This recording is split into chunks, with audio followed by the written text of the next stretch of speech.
All right, so let's start with the big story that we are tracking on WION at this hour. Remember, Myanmar hit the headlines for the wrong reasons on the 1st of February when the military suddenly seized control and detained its elected lawmakers.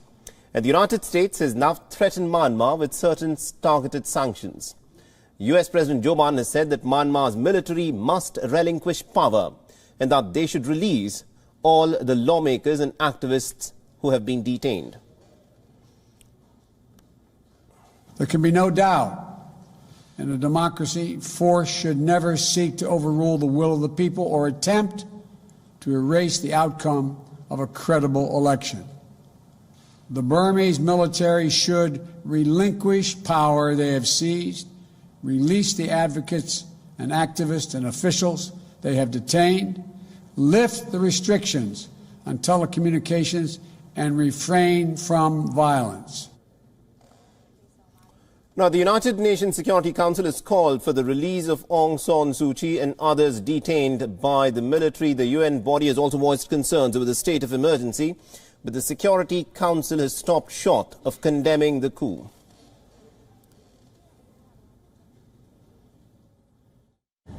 The members of the Security Council express deep concern at the declaration of the state of emergency imposed in Myanmar by the military on the 1st of February and the arbitrary detention of members of the government, including State Councillor Aung San Suu Kyi and President Win Myint and others.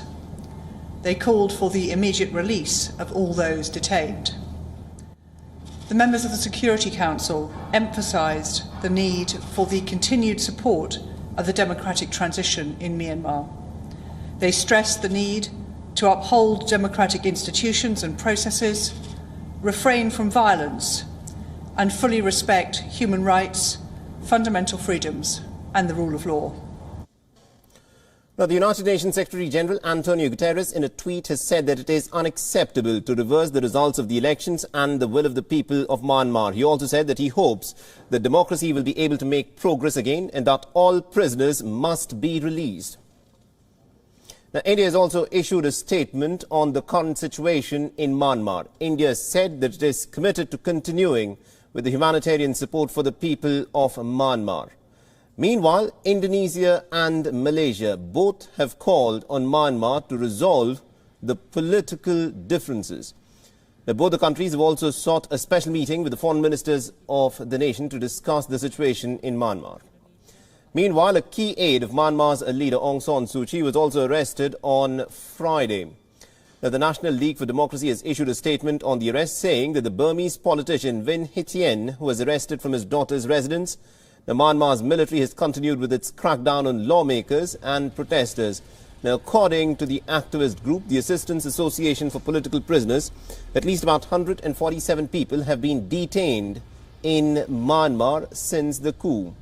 Now, the detainees include lawmakers, activists and officials from the ousted government of Aung San Suu Kyi. The lawmakers of National League for Democracy have gathered to sign a parliamentary pledge of oath at the Siben government residence. And also in a show of what is being described as a defiance to the generals, about a dozen of the lawmakers who were elected in the month of November convened a sort of a symbolic parliamentary session within the quarters where they are presently detained. Now, several people who are opposing the coup also protested, and this is how they went about protesting. They made a lot of noise by banging pots and pans for the third straight night. In one area of the largest city, Yangon, the residents again banged together their cooking utensils, bottles and plastic containers for nearly about 20 minutes to register their protest. The military authorities have warned people not to create instability, and there are fears that anyone who openly defies the orders of the military by stepping out onto the streets could face imminent arrest.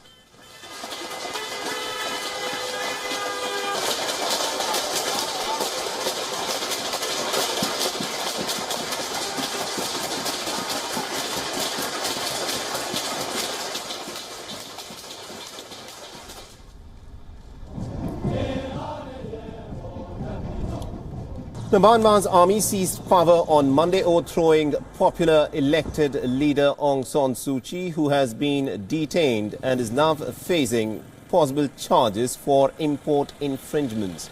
Alongside the broader allegation of electoral fraud, previous Myanmar juntas have had a history of bloody repression for street protests.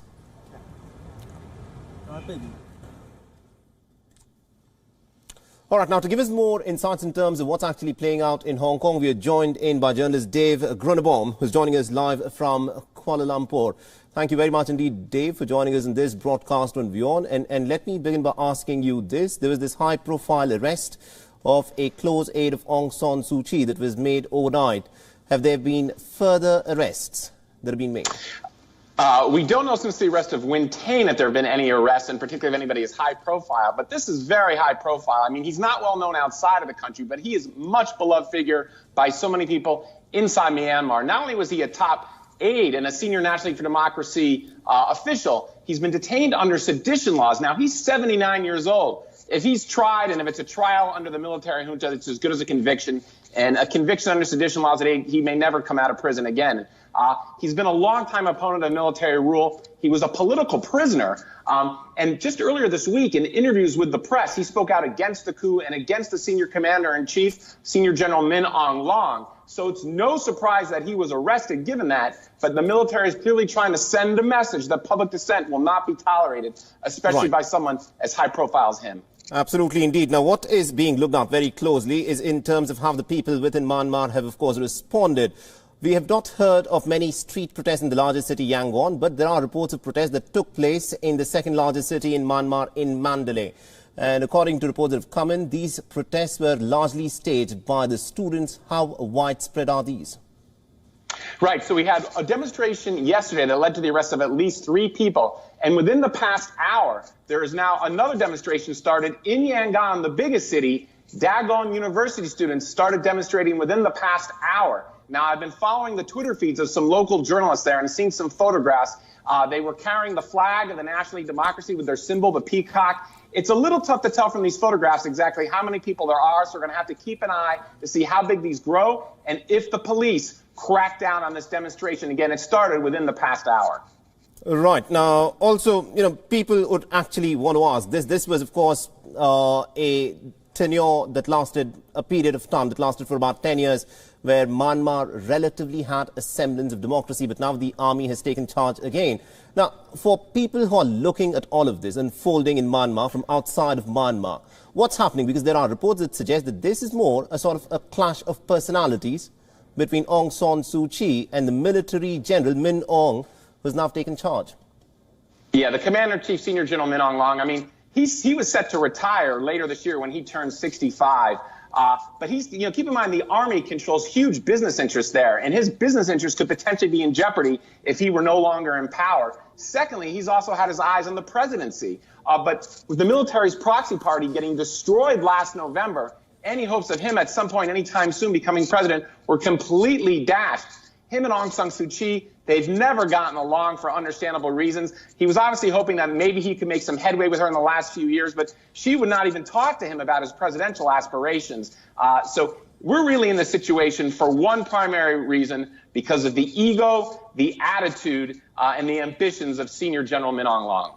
And also, in terms of reports that are coming out of Myanmar, it's being suggested, like you pointed out, the general was set to retire later this year. Now, Aung San Suu Kyi controversially defended the Rohingya genocide, and probably it was being said that she may not have defended the general once he would have retired.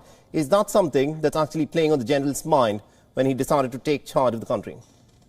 It's a little hard to know exactly what he was thinking. Perhaps, I mean, there have been generals in the past that when they retire, they often lose their huge financial interests. A lot of things go downhill. It was hard to know what was going to happen after he retired.